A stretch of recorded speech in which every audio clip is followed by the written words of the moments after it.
Well, folks, once again, this is Jim Voss coming from high above my garage for just my opinion. This has been the last few days from hell because when I needed to be on the air the most, I've had audio problems, camera problems, you name it.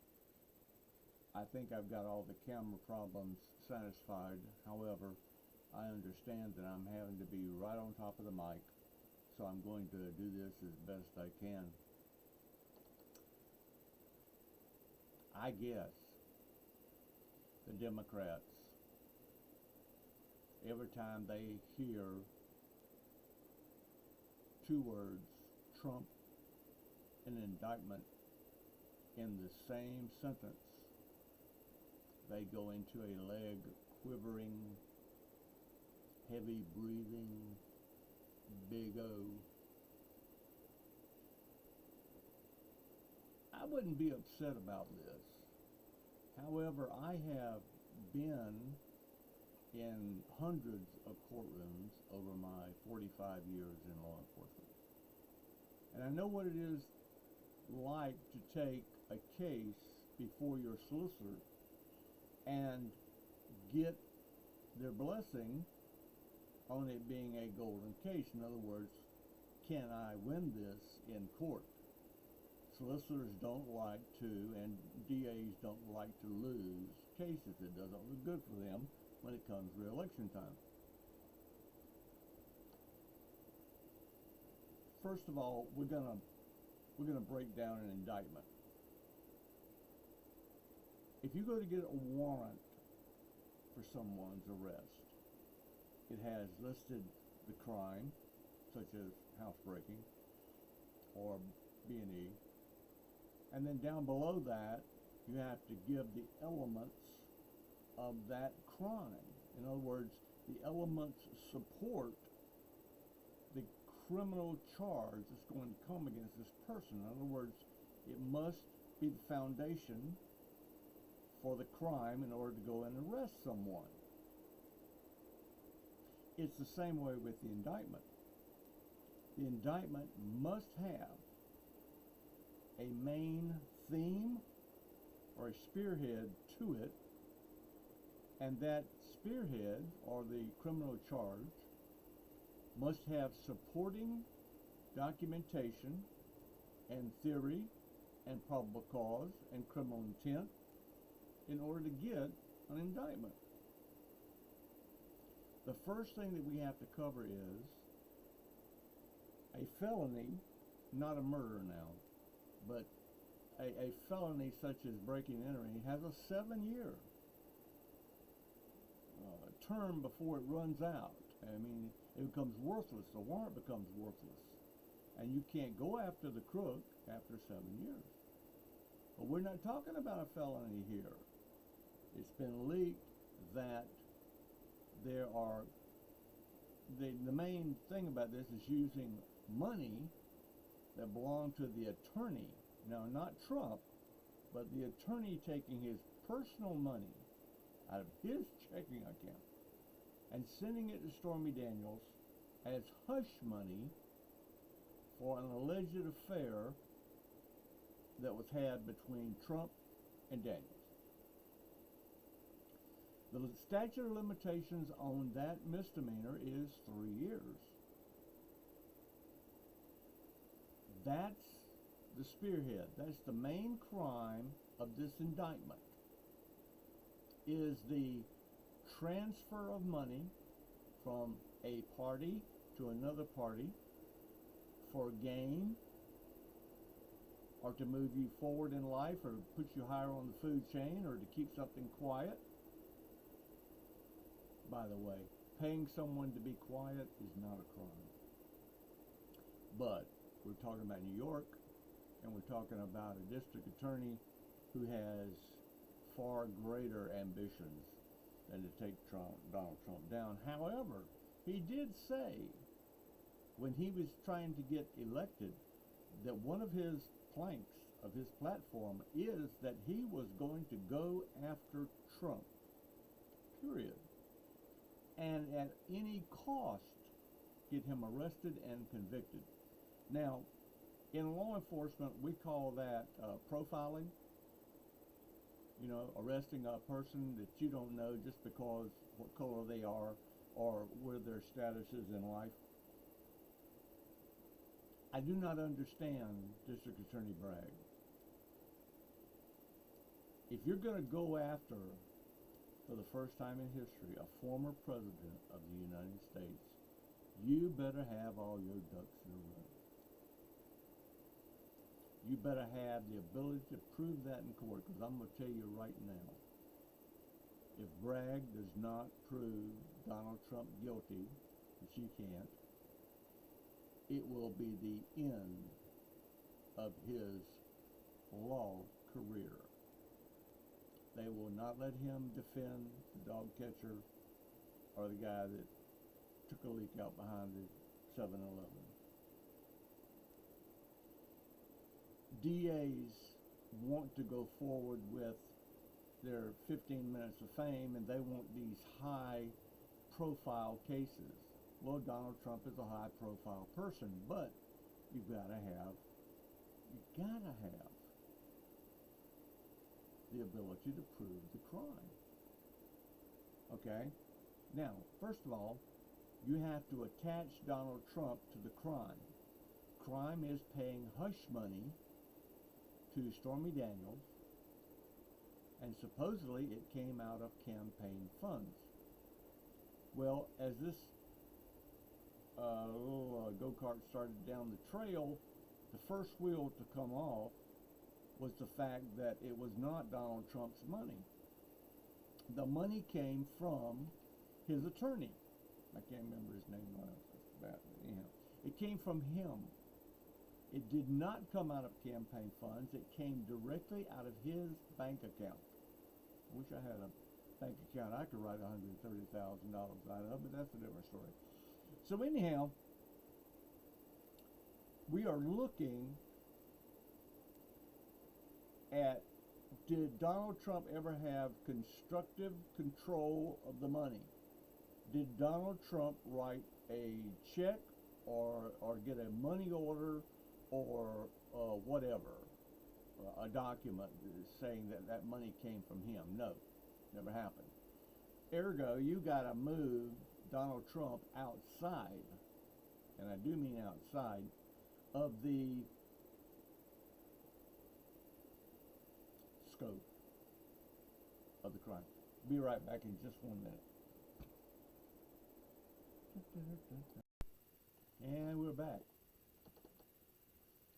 Okay, we have removed Donald Trump from the actual physical moving of the money, transferring the money, writing a check, whatever. The person that should be on trial here, if it were a crime, which it's not, would be the attorney. The attorney paid Stormy Daniels out of his own money for the alleged affair. At first, when he made the payment, Trump was not aware that he made the payment. But regardless of that fact, Trump is still separated from the crime. Now, the hand of one of the hand is the hand of all is not relevant in this case. It's a misdemeanor, understand, okay? It's not like a felony. There's a murder, you're standing there, you didn't do anything to stop it. Okay, the hand of one is the hand of all. You're guilty also. Murder. Not this way. Not in a misdemeanor. All right. Criminal intent. In fact, criminal intent, probable cause to gain something or to lose something is moot at this point because Trump is separated from the crime. Once again, the so-called crime, the misdemeanor that they're charging Trump with, when there's no physical attachment to the crime, is mucho years old, which means that the statute of limitations does not rear its beautiful head in this case. Second of all,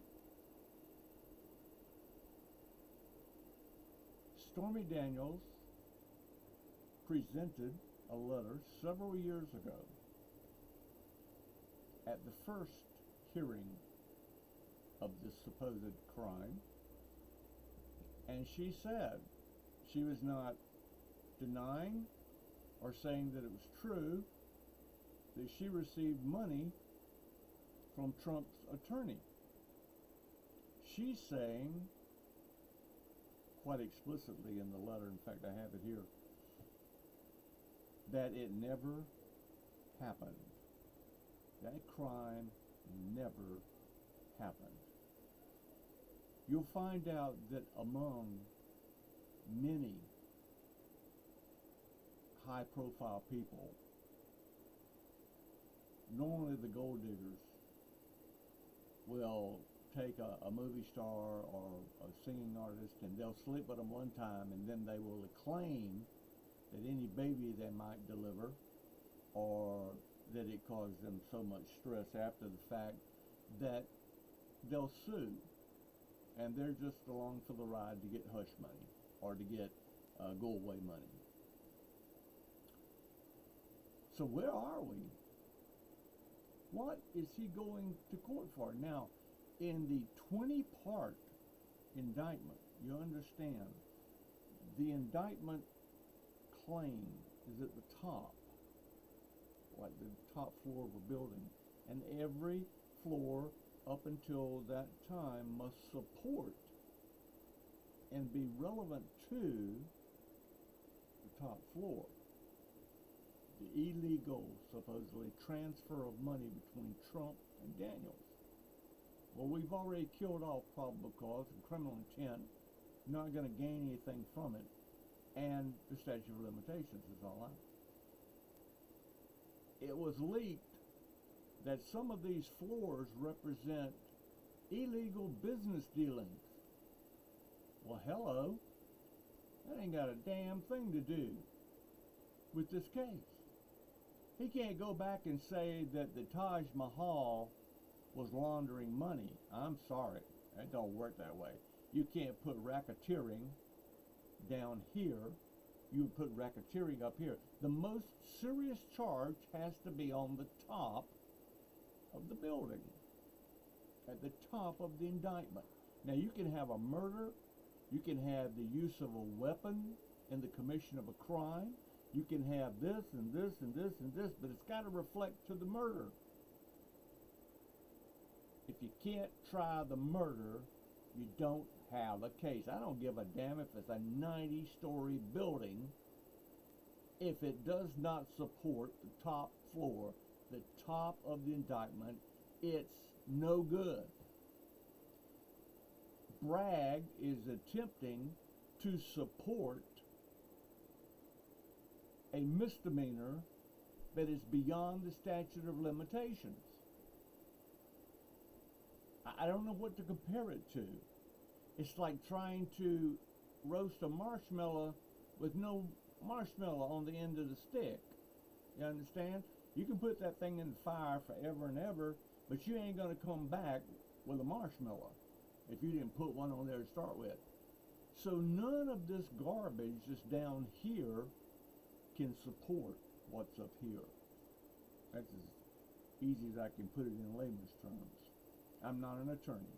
I've just been in a lot of courtrooms, and I've taken a lot of cases in front of the solicitor, and I've been laughed out of her office many times, and I've been told, yeah, that's golden. We'll go with that. We got an eyewitness. We got this. We got that.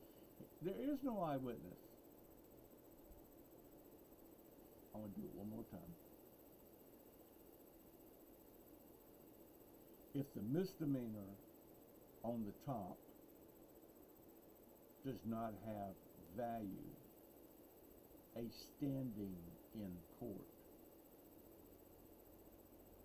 I don't care how much supporting evidence you have, you don't have a case.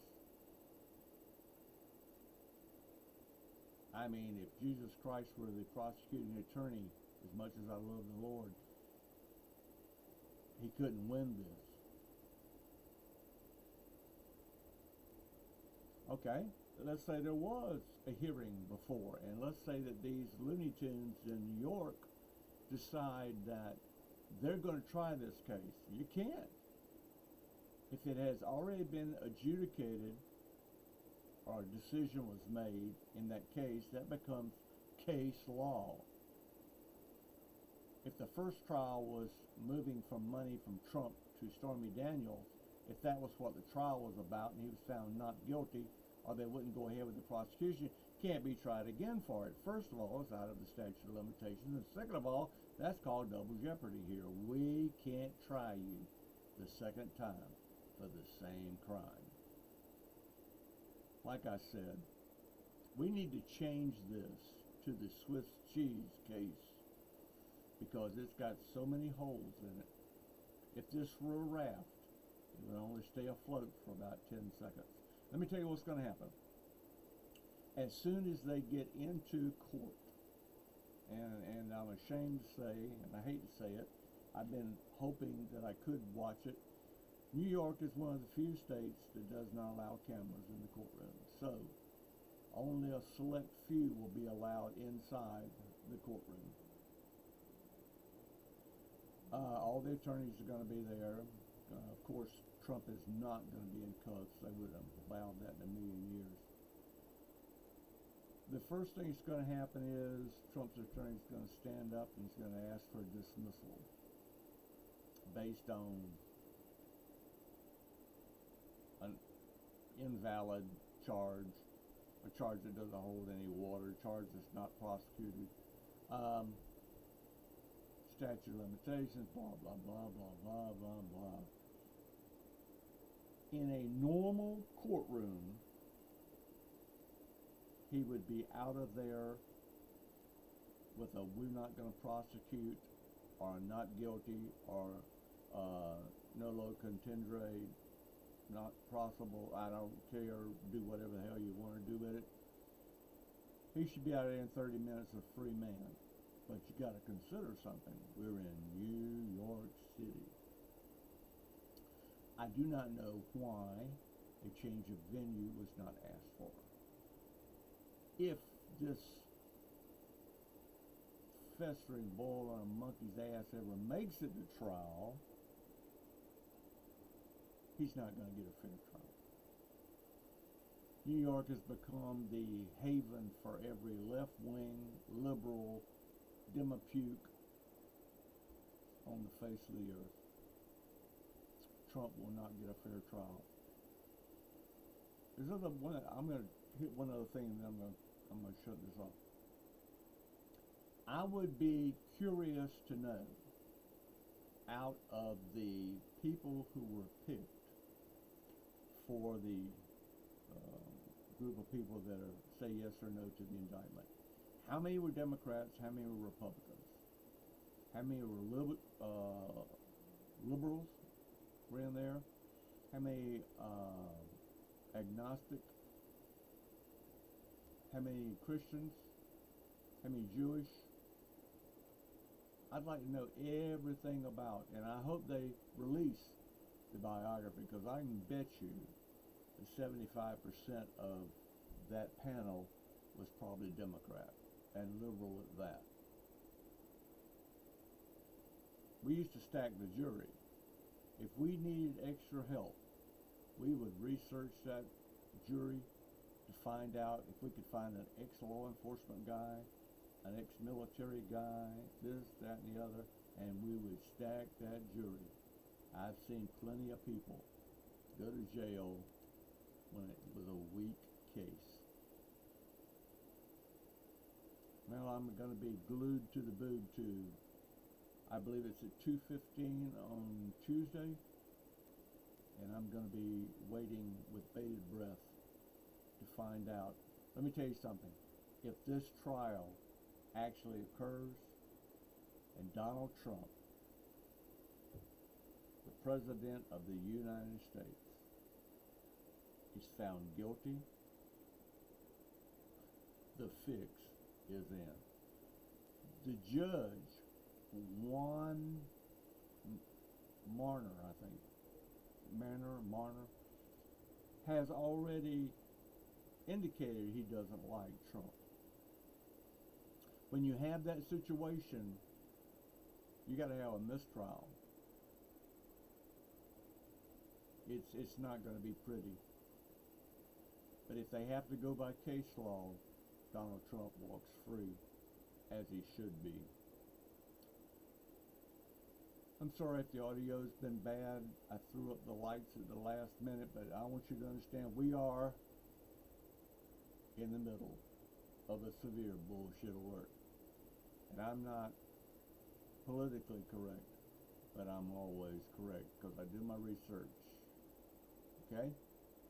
I love you. We're still going to take a warm shower together one day. You need to walk down the path and hold hands and skip some stones across the river. I'm your voice of truth, conservatism, and that's about it. That's all you got to be in this world. Hi, above my garage. This is Jim Voss signing off with just my opinion. And I want you to know I love you. I do. And now if I can reach this button way over here, we're going to shut this bad boy off. Oh, that's good. It doesn't work.